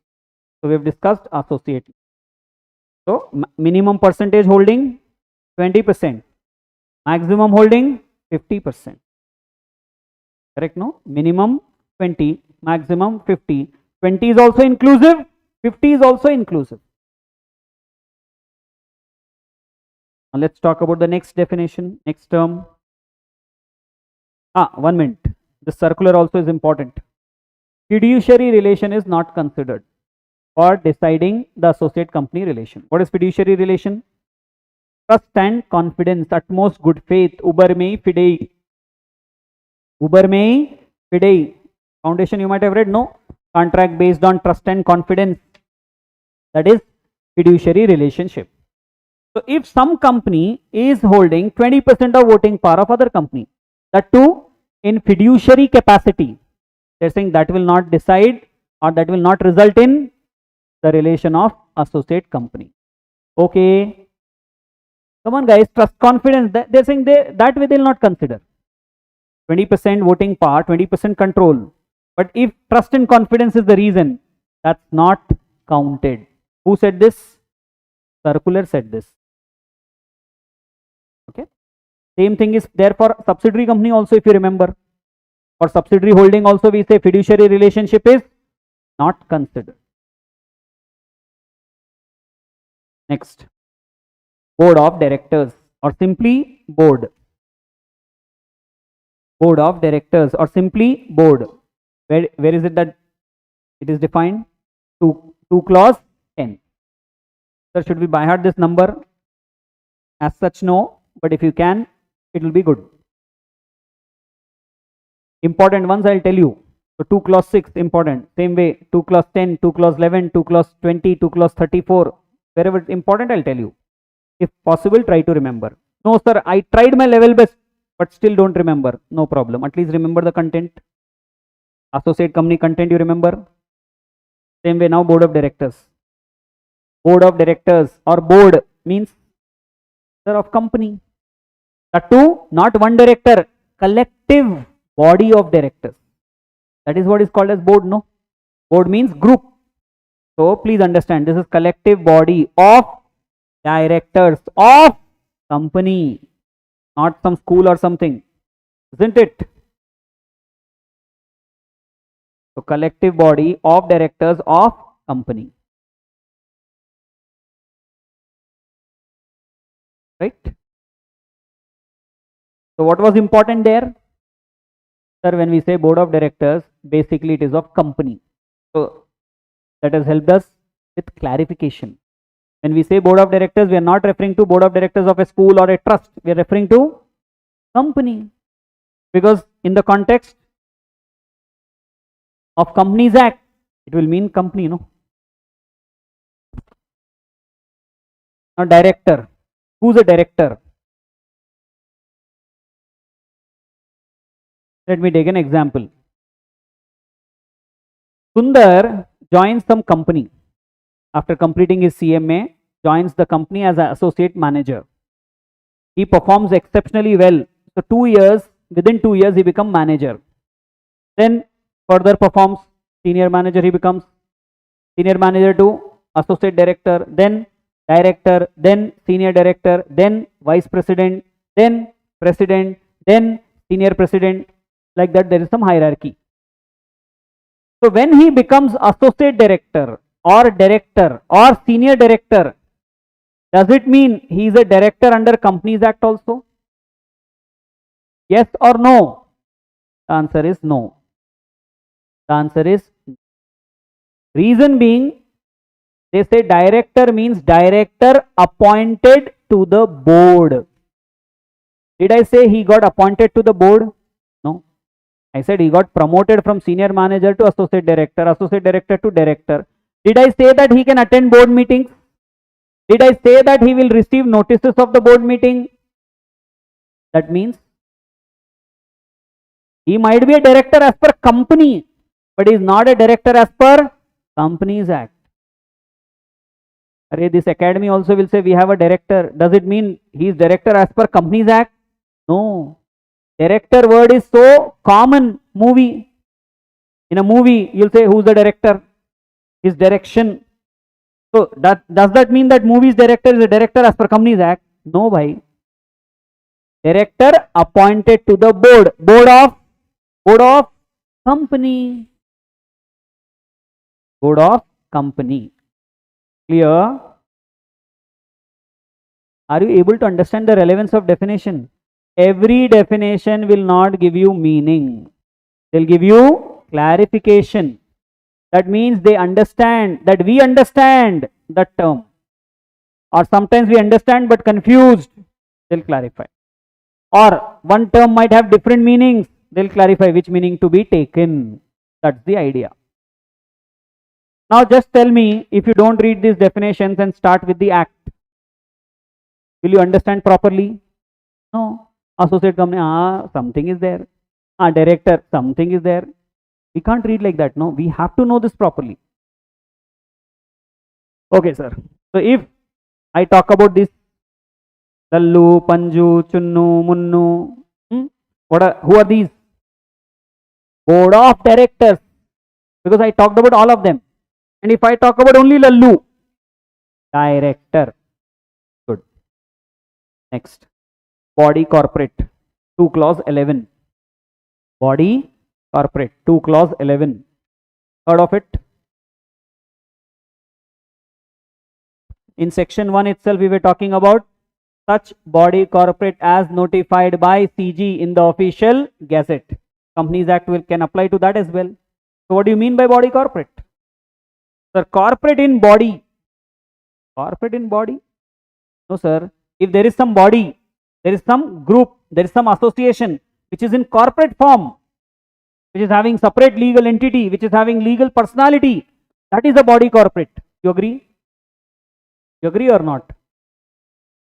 If someone you ask what is body corporate, like I am asking you, and if you say, sir, body corporate means there is a body, there is a group of people and they are in corporate form, they have separate legal entity, they are a legal personality, then is this body corporate? Yes, no, bhai. So now they are clarifying here. Boss, you are right. But remember, what about companies incorporated outside India? Should that be treated as body corporate or not? So they have clarified. They have not defined this. They have clarified. They are saying body corporate includes company incorporated outside India. Body corporate does not include cooperative society or other body corporate notified by CG. They have defined it like this. No, sir, we don't agree. Okay. In the beginning, I am intentionally taking this bare act only rather than going to CA 2013. Here, body corporate or corporation includes a company incorporated outside India, but does not include a cooperative society or other body corporate notified by CG in the official gazette. That's how they have written. Why did they write like this? Because they know everyone understands the meaning of the term body corporate. So then they were not interested in giving meaning. They were interested in giving clarification. Because if someone is confused with respect to companies incorporated outside India, they have clarified here that, boss, that is a body corporate, company incorporated outside India. Okay. Next, cooperative society. They said no, that is not a body corporate. Cooperative, that means that works on mutual assistance principles. Cooperate with each other. Next, sir, what is this? We didn't understand. Other body corporate notified by CG. Meaning, let's say Ishwar is my son, and I say today onwards I will not treat you as my son. Subhashni is my sister. I said today onwards you are not my sister. Can I say like this? Maybe, sir. Your wish, your sister, your brother, your son. Correct? Bolo beta. For some reason, I'll definitely do this with some reason. Same way, there is some body corporate, but central government says, we will say you are not a body corporate. Then, not a body corporate. And where will they say this? notification in official gazette. So such other body corporate notified by CG. So if CG says it will not be included in body corporate, that means it will not be included. Sir, did they do so? Yes. They have said Asian Development Bank, we will not treat it as a body corporate, though we know it is a body corporate. So wherever you come across the term body corporate in Companies Act, you will not take Asian Development Bank there. They have clarified. Sir, why, sir? Is there any reason? Do they want to give them some privilege lollipop? Yes. That's why they are saying you will be out of body corporate. Don't worry. So some section applies to body corporate, it will not apply to you. Is it clear? Now the question comes, sir, what about company? Is it body corporate? Yes. 100%? Yes, sir. So everyone is confident. That's why they didn't give. In the definition, did they give? No. So I have written, for my understanding, company is a body corporate. LLP? Sir, we have read LLP Act. We know LLP is a body corporate. Statutory corporations. What do you mean by statutory corporation? The corporation formed under a separate statute of its own. Life Insurance Corporation. LIC, formed under LIC Act. Like that, we have some corporations established under its own statute. So those statutory corporations, are they body corporate? Certainly yes. So Companies Act did not waste its time in saying that company is a body corporate, LLP is a body corporate, statutory corporation, because they know you guys are smart, you know it. So they just clarified with respect to companies incorporated outside India. Same way, now you'll say, sir, what about partnership firm? Is it a body corporate? Babaji got thullu. No way, isn't it? Don't bother about those words. Bother about firm is not body corporate. Society? Certainly not, sir. So cooperative society, these works on mutual assistance principles. Re Baba, suppose you stay in a flat. That flat is in some society, some apartment, some building. So do you keep security guard, watchman for your flat? No, sir. For all the flats, we have some 1, 2, depending on the number of flats, we have some watchmen, we have some security guard. How about generator? How about lift? How about housekeeping guy? Common areas, who clean? It's for all one only, no? So kindly understand, few things, we'll do it together. Helping each other, mutual assistance. That's why in society we have some bodies, we have some committee. Someone will be secretary, someone will be president, someone will be treasurer. Like that, they do it, right? Why? Helping each other. Helping each other. So cooperative society works on mutual assistance principles. So that is not body corporate. Okay, that is not a body corporate. Clear body corporate definition? Okay. There is some company in Singapore which is having some place of business in India. Can I call it as foreign company? Yes or no? Yes. Achha, can I say this foreign company is a company? The answer is no. You know the definition of company, you said. Company means what? Incorporated under Companies Act 2013 or any previous Companies Act. And I said that is incorporated in Singapore. So it's not a company. Context, guys. Context is Companies Act 2013. What are we discussing? Companies Act 2013. So in this context, is it that it is a company? No, sir. Then what is it? Body corporate. So foreign companies, companies incorporated outside India are not companies for Companies Act, are body corporate.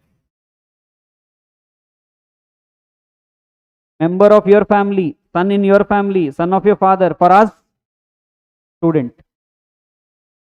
Simple. Same way, for us, body corporate. You might be a company in your country. For us, you are a body corporate. Able to understand, guys? I hope you have understood why I am taking all this. If you are thinking they will give me extra remuneration because of this, the answer is no. but I want that non-monetary remuneration from you. What is that non-monetary remuneration? 70 plus, 80 plus, 60 plus, whatever is your target. And how is it possible? When you study properly. At least some laws you study properly, Companies Act, income tax, GST, that's going to be your life later on. Don't ignore it. Okay, that's why I'm putting some effort on all this. So now director, board of directors, company, body corporate, associate company. We have talked about these terms as of now. Next one, chartered accountant. In Companies Act, we are talking about chartered accountant. So which context they are using this? They are using this for accounting? No sir, audit. Audit means independent audit. So he has to be in practice. So if I call, let's say, if I call Sridhar as chartered accountant, 100 times I say chartered accountant Sridhar, chartered accountant Sridhar, will he become chartered accountant? No. So who has to say he's a chartered accountant? CA Institute. And when will they say? When he qualifies the criteria, right, which is defined under CA Act, then he will become chartered accountant. So that means any person to be called as CA should be CA as per CA Act and holds valid certificate of practice. Not just certificate of practice, but valid. Suppose he is holding, but it is suspended. Then of no use, no? Clear to you? So whenever the word CA is used in Companies Act, means practicing CA. They will not say again and again CA in practice, CA in practice. The moment they say CA, CA in practice. Sridhar, what did you have in the morning? What tiffin, what breakfast you had? Sundar? Ganesh, dosa. Okay. Ganesh said dosa. Do you think he might have had only dosa? No sir, chutney, sambar, something. But he said dosa. Same way Companies Act is saying, we will not say dosa with chutney. We will say only dosa. Meaning we will not say CA in practice, CA in practice. We will say only CA. You understand? It is CA in practice. Now come to cost accountant. Can I say mutatis mutandis to CA? Yes. Why? Because this cost accountant word is used in Companies Act for cost audit, not cost accounting. We want cost auditor to be CMA. Yes or no? Cost accountant. So this means cost accountant as defined under CW Act and holds valid certificate of practice. Oh, so again they'll not say cost accountant in practice. No, they'll not say. They'll simply say cost accountant. We need to understand it is practicing cost accountant. Third, yes, CS. CS, two terms are there. CS, CS in practice. So for CS, what do they say? As defined under CS Act and appointed by the company for performing the functions of CS. Sir, what are the functions of CS? Convening meetings, giving notice for it, preparing minutes, taking some approvals, maintaining some registers. That's all the duty of company secretary, no? So for that work, we need company secretary only. You can't say graduate will do that. Accounting graduate also can do, cost accounting graduate also can do, but this type of work, secretarial work, cannot be done by graduate. So that's why they say CS as defined under CS Act and appointed by the company, taken by the company for which purpose? Functions of CS. And where are the functions of CS given? Can you guess? Can you guess the chapter? Don't give me section number because you don't know maybe. Which chapter will you find functions of CS? Very, very good. Perfect. Key managerial person. Managerial person. That means chapter number 13. Appointment of managerial person and remuneration. There you will find. Where will you find duties or functions of director?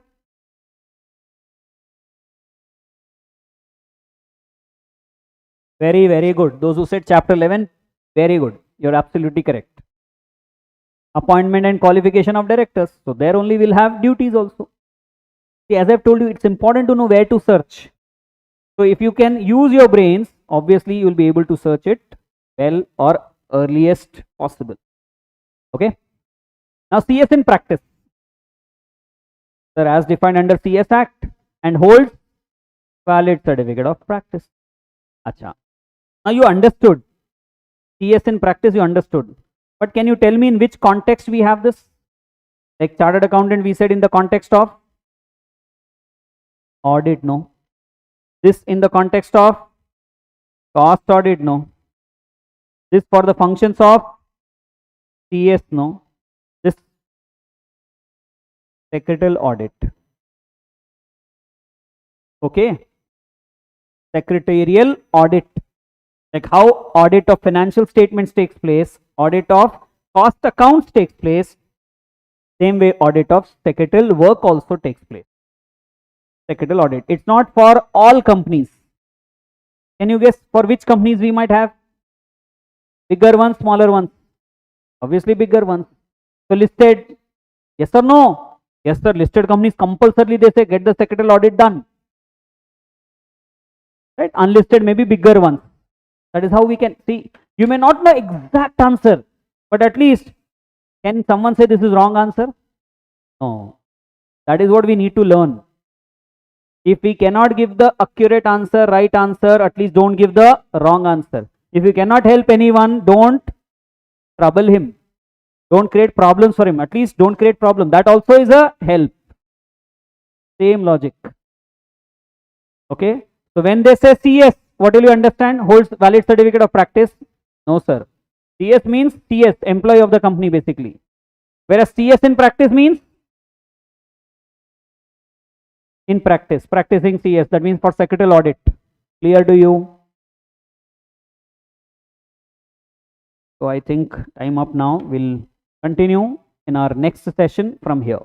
We'll continue with definitions. Next class again we will have to devote for the basics, that is definitions.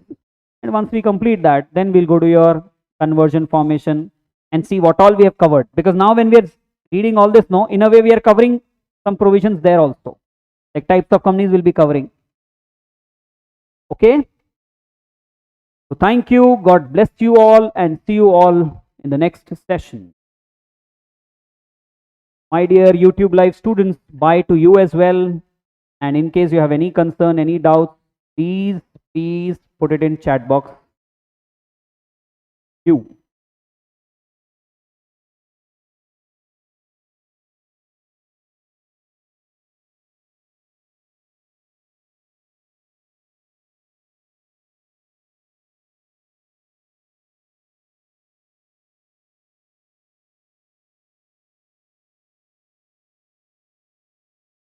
No one wants to